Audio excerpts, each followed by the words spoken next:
everyone, before we get into today's video, I just want to remind you guys to check out the Sad Milk collaboration channel. It is a fun channel between some of my YouTuber friends and I, including myself, obviously, Oz Media, One Topic at a Time, The Click, Salty Reddits, Wonderstruck Guy, and Flinders. Link is in the description box. Make sure to check it out down below. We are uploading videos every single week. Hello everybody, and welcome back to the channel. My name is Blair, or the Illuminati. I feel like we need a little drum roll for this one, because today we're talking about Amway. Yes, the monstrous ancient MLM itself. Now, although Amway isn't technically the oldest MLM, the oldest surviving MLM that I found is one called Southwestern Advantage, but I can't be the only one who's thought that Amway is actually the oldest MLM.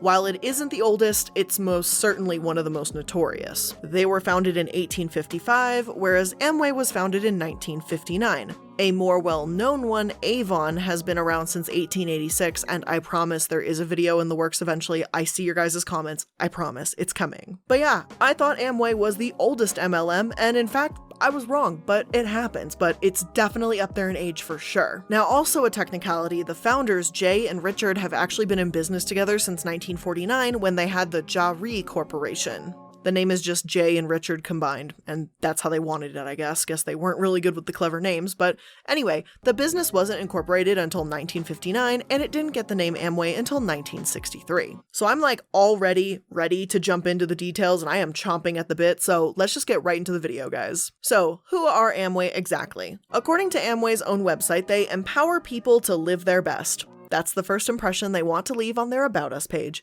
A stock photo looking banner of a sunset with that slogan. Looks like it's one of those MLMs that believe they're changing lives and empowering people by giving them an opportunity to earn a couple $100s a year at most. But I'm getting way ahead of myself here. Amway reported $8.8 billion in sales in 2018. They sell nutrition, beauty, personal care, and home products. They hold more than 800 patents, and they've invested $335 million into new manufacturing. There's a satisfaction guarantee, and they say that Jay Van Adel and Rich DeVos's founded company in 1959. Which again, that's sort of true, but again, we know they were working together 10 years prior to that. It's pretty basic information, pretty standard About Us page. Before getting deeper into the company and their products, let me talk about their founders for a quick minute. Richard DeVos was named one of the top 60 wealthiest men in 2012 and passed away recently in 2018. He served in the Air Force in World War II, which is how he met Jay Van Andel. He was put on the legacy board of the Christian Leaders Institute, donated to the Republican Party, and published his memoirs in 2014. Jay Van Andel was a devout Christian as well, a former Air Force officer and a U.S. Chamber of Commerce chairman. He also fought during World War II and held his position as a chairman from 1979 to 1980. As for his work in Amway, or the American Way Association, it all started with Nutrilite. When Jay was 25, he and his friend Rich DeVos were selling Nutrilite. This was, of course, a direct sales company. It's like MLMception over here, an MLM within an MLM. It's the stuff of nightmares. Before I even get into Amway, I need to explain the problem with Nutrilite. Nutrilite is a mineral, vitamin, and dietary supplement brand. Carl F. Renborg started the company in 1934, and if you've seen any of my Herbalife series, I'm sure you know where this is going. Old MLM vitamin companies don't do well here, and they certainly don't do well with the FDA. Especially in the 40s. In an online library, I read just how bad it was for vitamin companies, especially Nutrilite, in the 40s. The FDA actively engaged violative vitamin and mineral preparations over the next decade, so many actions that in September 1942 notices of judgment, the published summaries of cases brought by the FDA started to group together vitamin and mineral actions as a discrete category. A study of vitamin and special dietary food cases from 1947 to 1952 indicated that about 43% of the violations dealt with false and misleading labeling. In 1948, the FDA conducted nationwide multiple seizures of Nutrilite, a family preparations that featured multiple vitamin and mineral food supplements distributed by potentates,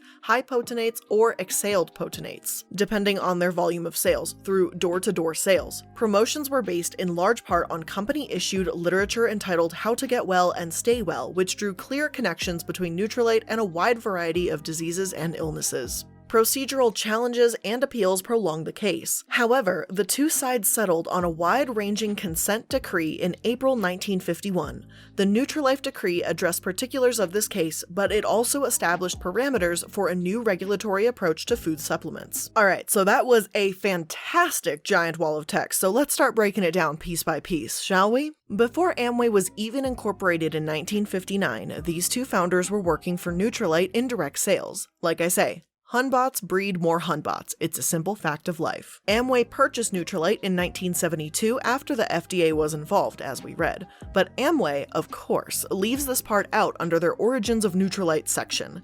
I'm not even into these scandals yet, and this is just Amway's story of how they even came to be and how they grew. Buying up other companies is common in business, but an MLM purchasing another MLM? Well, it leads to monstrosities like this. It also shows how much more Amway cares about money than a good reputation. Seriously, why would you buy a company that's under investigation with the FDA? Personally, I wouldn't, but for Jay and Rich, it was buying the MLM that taught them all about direct sellers. They admired the business model enough to acquire them and follow in their footsteps, regardless of the complaints. What a shady, foreboding start we're off to. I'm gonna try to keep things in chronological order here, so believe me, we'll have more to say about the Nutrilite side of things later. For now, before we even get into Amway's controversies and sellers, let's go over their products. And yikes, we got scandals before I even clicked on the product section. Amway has 4 sections they sell from. I won't go in depth with all of them, but we'll get a decent overview. The first is nutrition, the second is beauty, then personal care, and last, home. Under nutrition, surprise surprise, is Nutrilite. This is about a 2.5-week supply. They're all plant natural protein. They say use 12.5 grams per serving and have 2 servings per day. So 450 grams of product divided by 24 and you've got 18 days, $54 for 18 days. It's ridiculous. I'm pretty sure this is worse than Beachbody and other MLM proteins I've looked at so far. This is 722 grams worth of product for $30, and it's also plant-based. 920 grams for $26. 765 grams for $35. You get my point. I don't even have to try and really find these either. Just Google plant-based protein powder and these were the first results. The only people going to Amway are probably the people selling Amway, or those having it pushed onto them. Seriously, who overpays by that much for such a basic product? Next, under nutrition, we have XS energy drinks. Not XS as in extra small, that's literally just the name brand.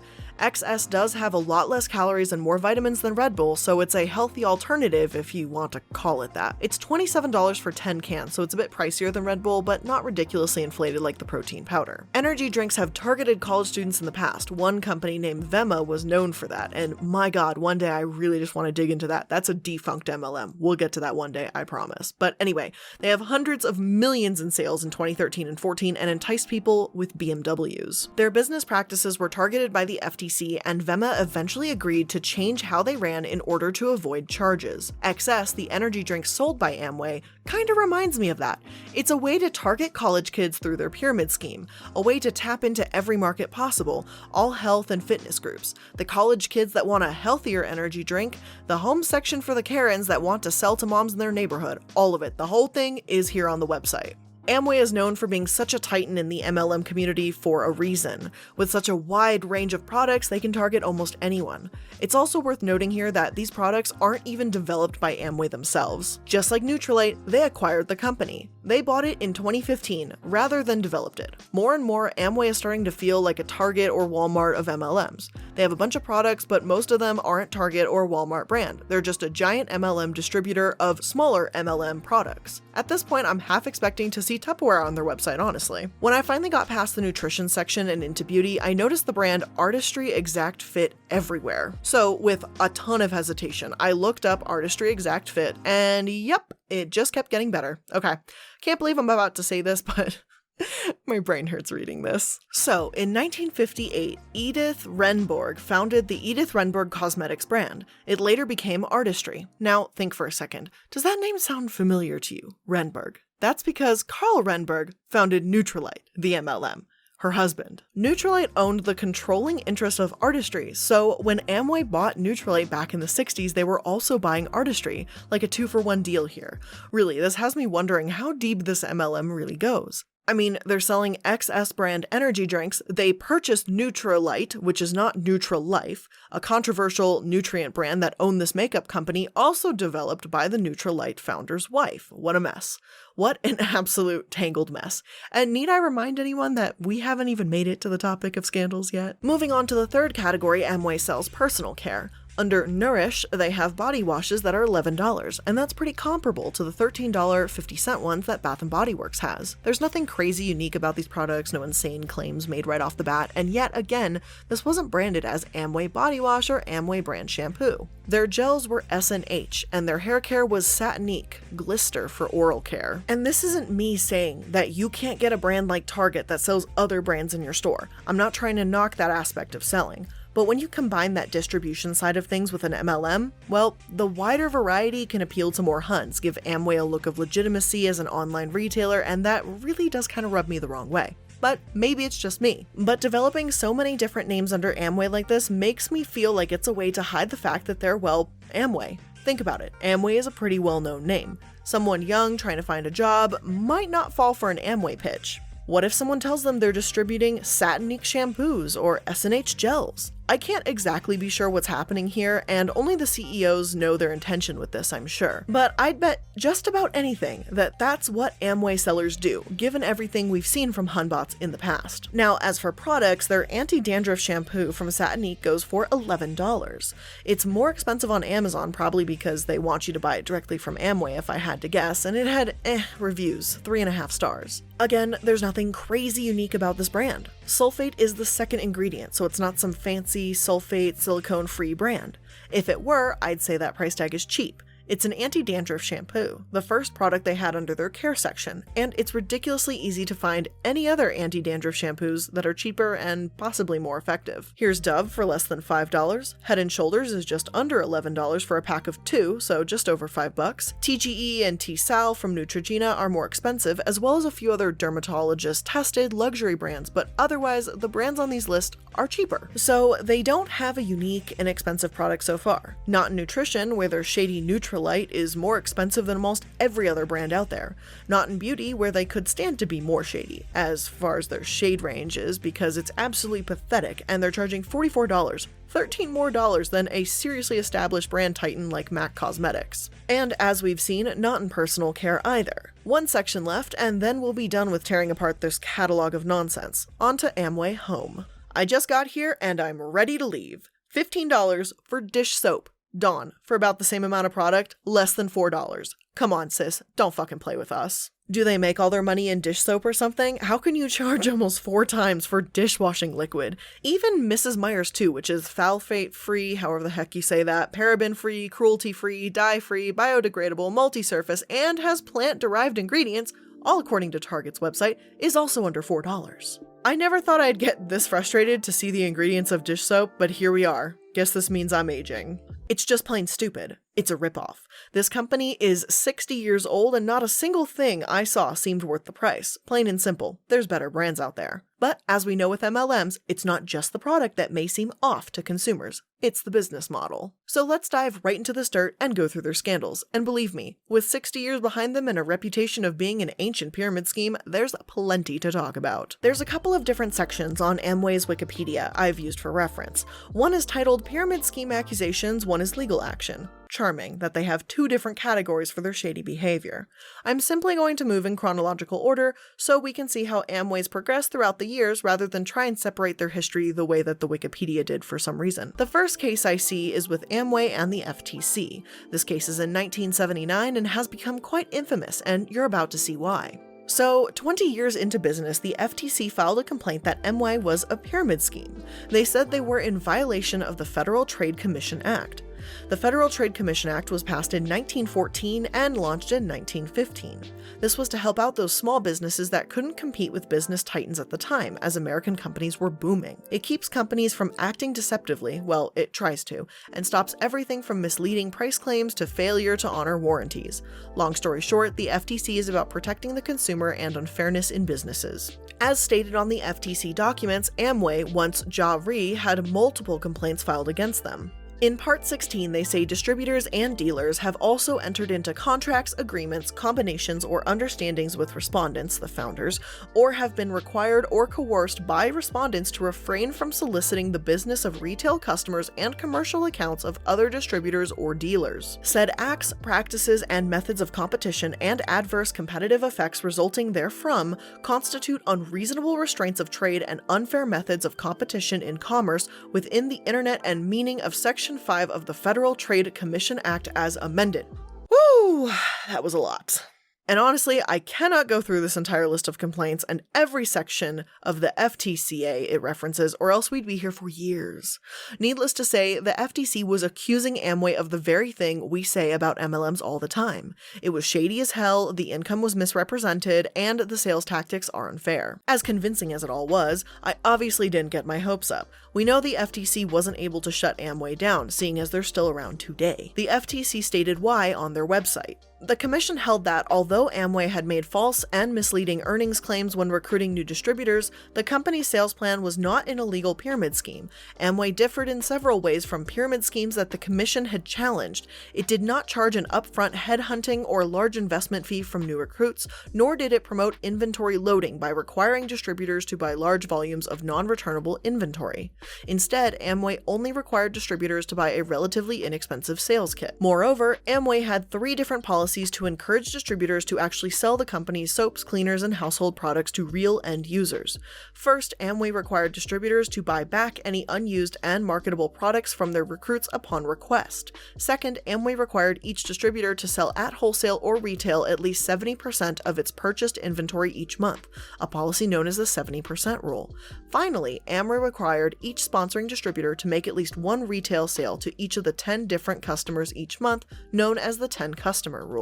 In many of my previous MLM videos, especially like the LuLaRoe deep dive that I did, you'll see me mention the 70-30 rule, and this is actually where it came from. It was because of Amway. So because Amway charged a small amount upfront rather than an expensive initial charge and didn't require a huge inventory and only asked for the 10 customer rule each month, they got away with this. They technically didn't break the guidelines. It's so frustrating when you know someone is wrong, you know what they're doing is shady, they've got serious accusations piled up against them, but there's just not that final nail in the coffin. This is how so many MLMs operate today too. Their initial cost isn't ridiculously expensive, not for a lot of them anyway, and they don't require inventory loading anymore. Because with companies like Monat, Unique, and others out there, all you have to do is buy the product online. Sure, you have to purchase their product in order to use it for yourself and better represented, which is stupidly expensive at times, but the company gets away with it because it may not be a rule to sell them, not a fireable offense. That would be breaking these FTC guidelines. So MLMs toe the line and follow in Amway's footsteps from a case that's over 40 years old. Even MLM Pro websites give Amway credit for their very existence. No legal ruling has had more impact on the direct sales industry than the landmark FTC versus Amway decision in the matter of Amway. In 1975, the FTC accused Amway of operating as an illegal pyramid scheme. After 4 years of litigation in 1979, Amway prevailed. An administrative law judge ruled that Amway's multi-level marketing program was a legitimate business opportunity as opposed to a pyramid scheme. Had Amway lost, MLM history after 1979 may have been non-existent. Amway's victory paved the way for hundreds of MLM companies that would follow. So significant was the decision that the FTC during the next 20 years focused on deceptive practices of MLM companies such as earnings representations or medical claims rather than attacking the structure of MLM programs. The industry owes Amway a debt of gratitude. And that last line fucking kills me. Hell, the whole thing does. But especially the last line, the industry, the MLM industry, owes Amway a debt of gratitude. And that is why I hate Amway so much more than other MLMs. Not because they have the worst products, not because they have the pushiest hunbots, not even because of their horrible scandals or questionable past. It's because Amway is the reason that almost all of these MLMs now can exist. That's why Amway is seen as such an undefeatable giant. The only consequence Amway ever saw was a commission order, but we'll talk more on that later. As for the case in 1979, the New York Times said that this was not only a defining moment in MLM history, but the FTC themselves is at the root of this problem. William Keep, dean of the College of New Jersey School of Business and a pyramid scheme critic, told Bloomberg earlier this year that, in terms of sending clear signals to the industry, the FTC has done worse than nothing since 1979. It sends confusing signals that have in no way helped us understand how to identify multi-level marketing that may be a pyramid scheme. The FTC's refusal to define a pyramid scheme and to act aggressively on that definition is a dereliction of duty. And I mean, I can't argue that. As much as I despise pyramid schemes and MLMs, there's no denying that if the FTC had acted sooner, done more sooner, we wouldn't be here today. There wouldn't even be MLM Mondays because these damn bitches wouldn't be out here doing this shit. But I guess in kind of a roundabout way, I can kind of thank the FTC for giving me a job making MLM content, but it really kind of sucks that I have to make this in the first place. I'd rather people just not scam people. Controversy won, and Amway got out clean. Few precautions were taken, and their businesses were legitimized. This gave them the opportunity to continue operations and, as we'll see, defend against other scandals for years to come. And we didn't have to wait long either. The next one came in 1982, only 3 years after the FTC case ended. By the 1980s, Amway had its roots in Canada. So many MLMs spread internationally quickly, as we've seen with the likes of Herbalife, Pure Romance, and many, many more. Amway obviously did the same, and we'll get to other countries too, but since I'm trying to stick to some sort of chronological order here, we're gonna get to Canada first. The Canadian press printed that Amway pleads guilty to fraud after facing charges. The Amway Corporation, one of the largest direct sales companies in the United States, and 4 top executives have been indicted on charges of defrauding the Canadian government of more than $28 million, the authorities said. Giles Favreau, superintendent of the Royal Canadian Mounted Police, said at a news conference that the indictment charges that Amway avoided paying $28 million in duties on goods imported into Canada between 1965 and 1980 by declaring them at less than their market value. At Amway's headquarters in Ada, Michigan, Jack Wilkie, a company spokesperson, said Amway Corporation and its executives are totally innocent of any wrongdoing and owe the Canadian government nothing. So a couple things about this. One is that $28 million back then would be $72 million now. That is a hefty amount of money there. So for the spokesperson of Amway at that time to say they owe nothing, I mean, that's some nerve. I get denying something small, one minor incident. No surprise to me, that happens all the time. But to deny 15 years of fraudulent actions, avoiding duties, that's a pretty black and white issue. You either said the products were worth what they are, or you didn't. And Amway did not.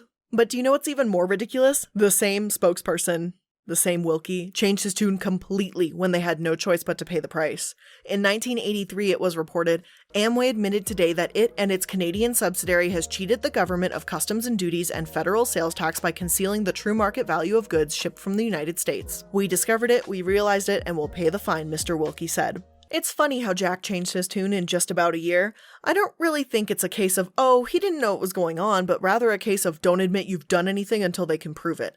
And it wasn't a small case either. Amway executives would have faced up to 10 years in prison if they hadn't pled guilty and paid up.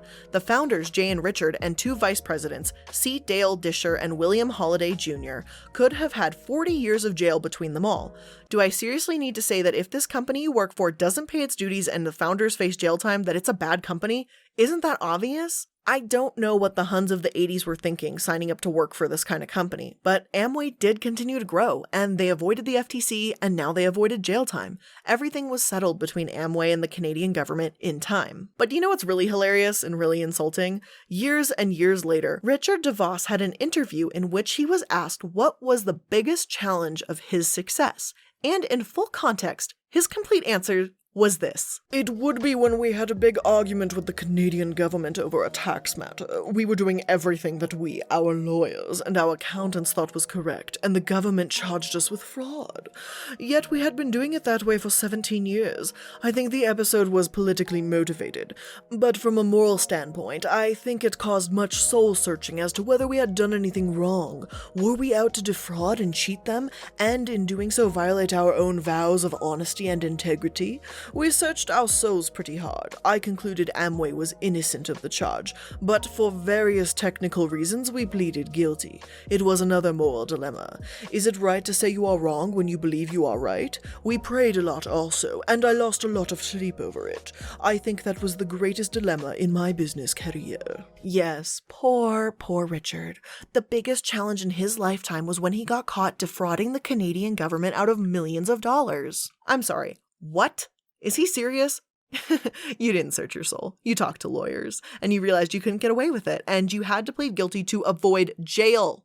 The reason this is such a moral dilemma isn't because you didn't know about pleading to these charges. It's because you didn't want to stain on the company. You didn't want to admit wrongdoing. Even the spokesperson at the time said they realized they were wrong and they discovered the problem. Stop pretending to be so high and mighty with your soul-searching bullshit and just admit it. This infuriates me. This is a bold-faced lie. This isn't shady. It's illegal. It's plain wrong no matter how you say it. I realize I'm shouting at a dead man's words, but I don't care. I'm going to talk about one more scandal during the 80s before I end today's video, and this is definitely a part 2 in case y'all didn't notice, because this is just too much. So one more controversy is about all I can take right now. I love how what happened in 1986 is basically just a footnote beneath the pyramid scheme allegations section in Amway's Wikipedia. They've got so many lawsuits, fines, and issues that this just little 6-figure one is barely worth mentioning. Anyway, after royally failing to protect the public from Amway in 1979, the FTC again went after Amway in 1986, this time for a civil penalty after they violated that commission order I mentioned earlier. All that the FTC could really do back then was tell Amway that whenever they made above average earnings or sales claims, they also had to clearly disclose whether the average earnings of all distributors or the percent of distributors who actually earned the amount claimed. I found this really interesting actually. Have you ever noticed how on so many MLM websites they have an earning disclosure statements with the information? Beachbody has that when you say you want to become a coach. The information is right under the coach documents. On Herbalife's homepage, scroll down to the bottom left and it has their average gross compensation there.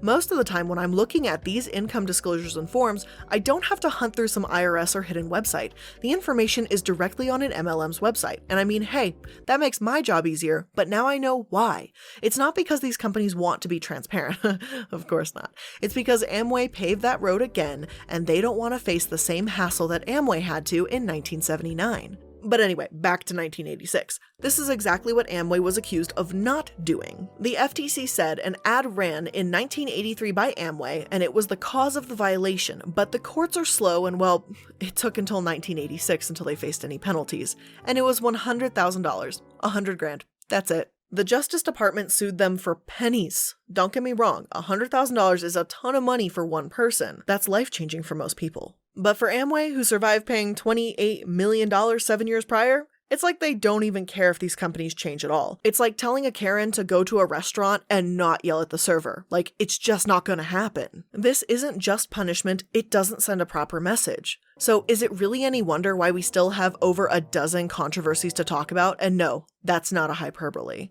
There's almost 20 more left on this list, and I fully intend to go over each and every single one of them, so that by the end of this little mini-series here, there won't be a shred of doubt in anyone's mind about what a horrible company this is.